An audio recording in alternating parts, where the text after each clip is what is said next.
Thanks for being here today.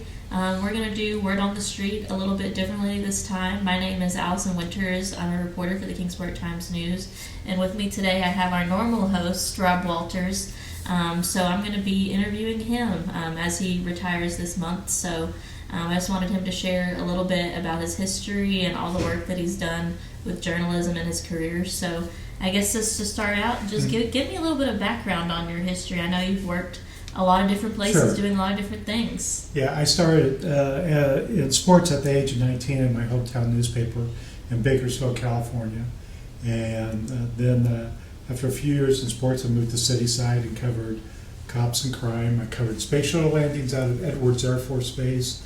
I covered, one time I covered part of the Rodney King riots, covered the 1994 earthquake in Northridge that killed a number of people. That's Northridge is in the Los Angeles area. I once went to the former Soviet Union on assignment for 2 weeks. It's one of the few, that was in October of 1989. I was one of the few American journalists allowed into the country at the time. And I worked in, after Bakersfield, I worked in York, Pennsylvania, and led the investigative reporter team for a while, and then worked in Frederick, Maryland for a number of years, and Bristol, Virginia, Tennessee, and then about 5 years came to Kingsport. 5 years ago came to Kingsport. Yeah. So what made you want to decide to get into journalism? Well, I just was always fascinated. Even in grade school, I can remember that. When I was in grade school, that I went to the public library once, and they had a program for, become a junior journalist or something. I think I was in 6th grade, and I interviewed the mayor of Bakersfield for a little publication the newspaper or the library put out. And I always loved it. He started in high school, was on the high school newspaper in college, and it just, I kind of think at some point that I was drawn into it after, maybe this is what you were getting at, that my father was shot in an overnight gas station robbery. He survived, but I was in 2nd grade. I mentioned that this to the teacher, that he had been shot at the gas station in Los Angeles. So he was working graveyard shift.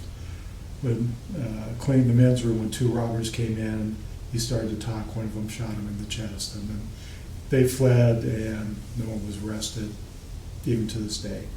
But I mentioned that to the teacher, who challenged the story and said if it was true, it would have been in the newspaper. And that's something that always kind of stuck with me.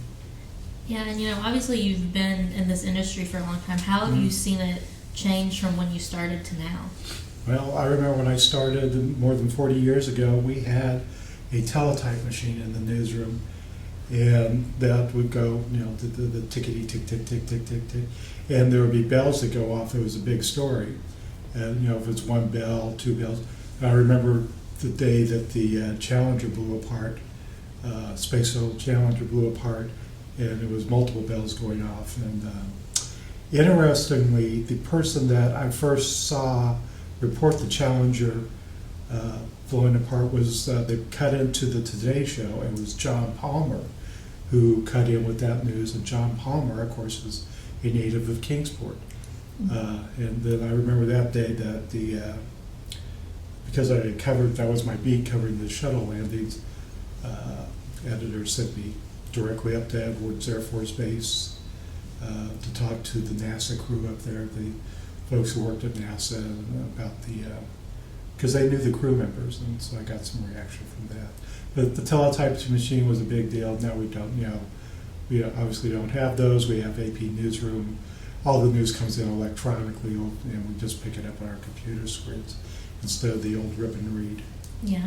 Did you have a favorite beat that you covered, or one that challenged you the most? So I love covering cops and crime. I covered, when I was a court reporter and cop reporter,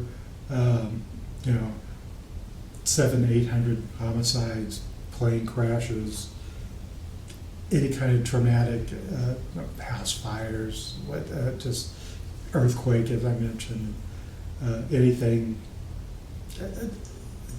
It was always something new every day, because it was just in Bakersfield, California, we would have 100 homicides a year, more than that, and so it was always busy. You were always on the run. I had a pager that would go off. Anybody knows what a pager is anymore? Yeah. It would go off in the middle of the night, the breaking news. I'd get up at 2, 3 in the morning, rush out and cover those things. We didn't have the websites, and so if it's something would happen at 4 in the morning on a Tuesday, people wouldn't know about it until the next day when the paper hit their doorsteps at sunrise on Wednesday. So, and I think back to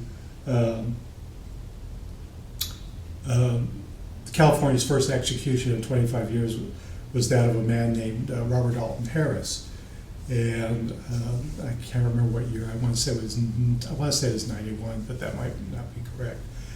So he was going to be executed, and at midnight, and we were holding up. The Californian had a witness inside to watch him die in the gas chamber.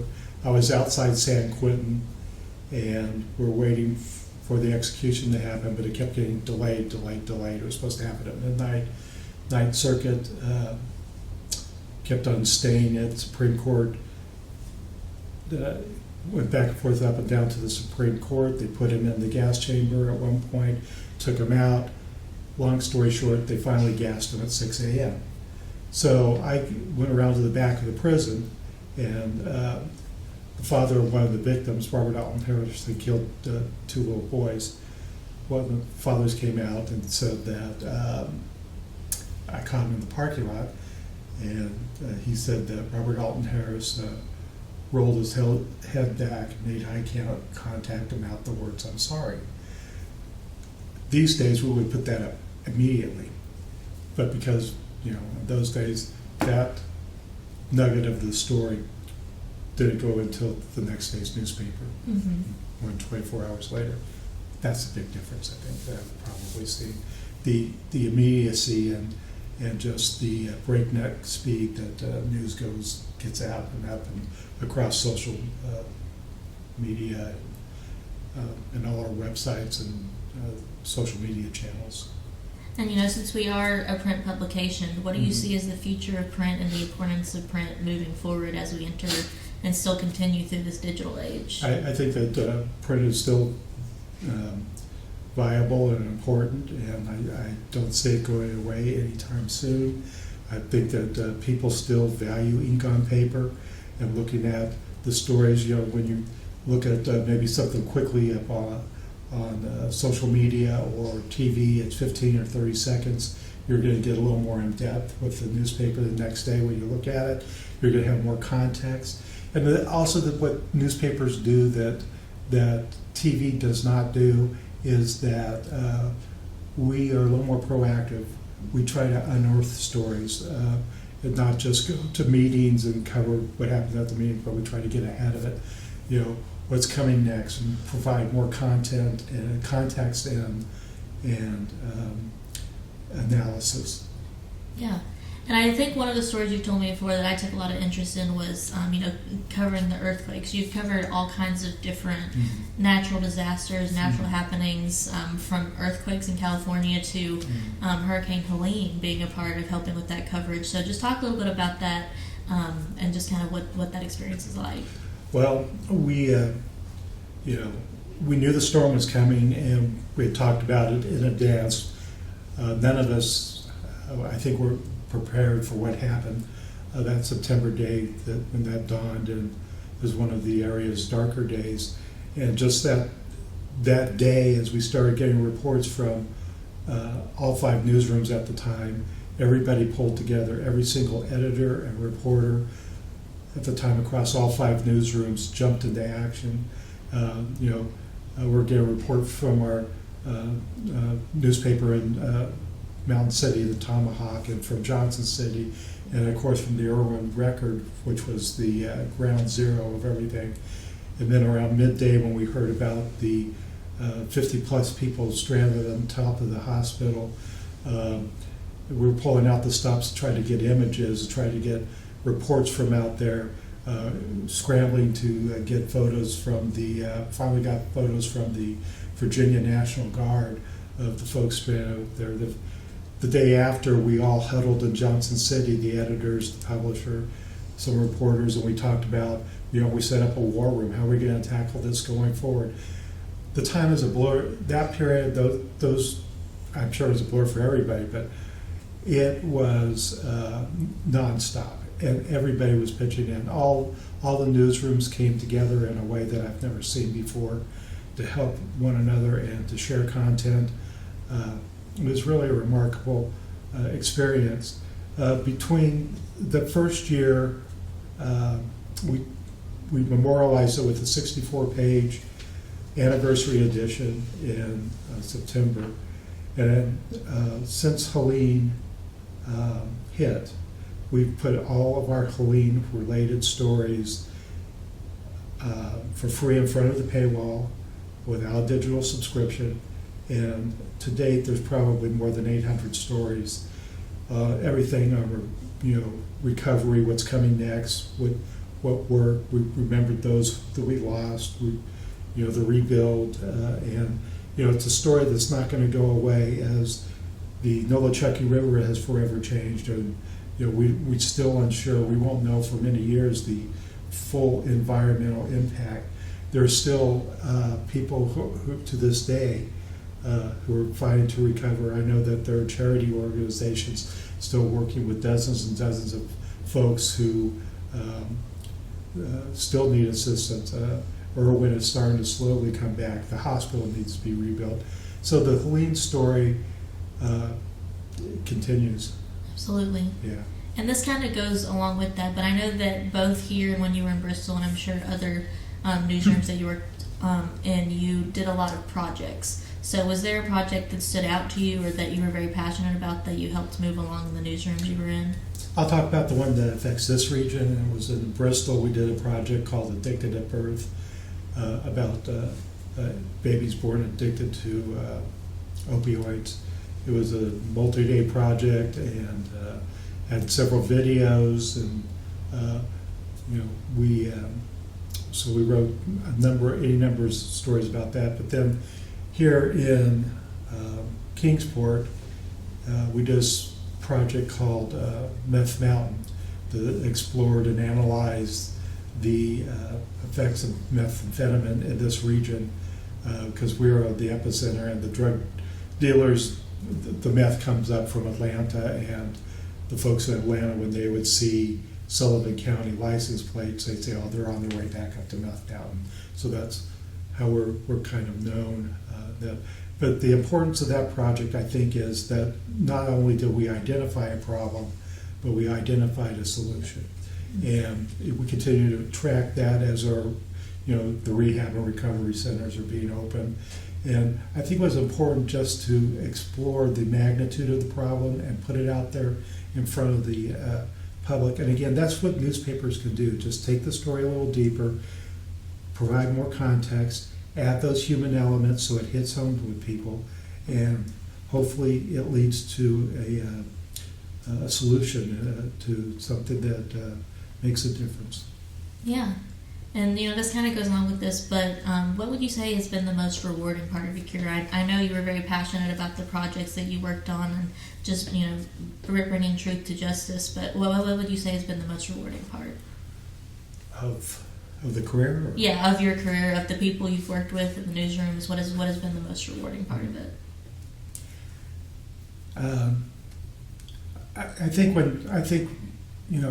when you see that something you write and report makes a difference. I'm going to think back to when I was a police reporter, and there was a little girl who, in a very small community of 300 or 400 people, and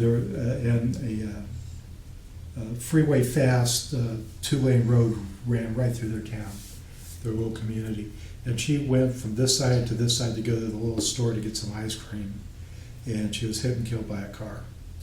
And so I wrote about that, and I went and talked to folks out there. little community called Destin Acres outside Bakersfield, and wrote a story. Well, it caught the attention of Caltrans, California Department of Transportation, and they set up public hearings.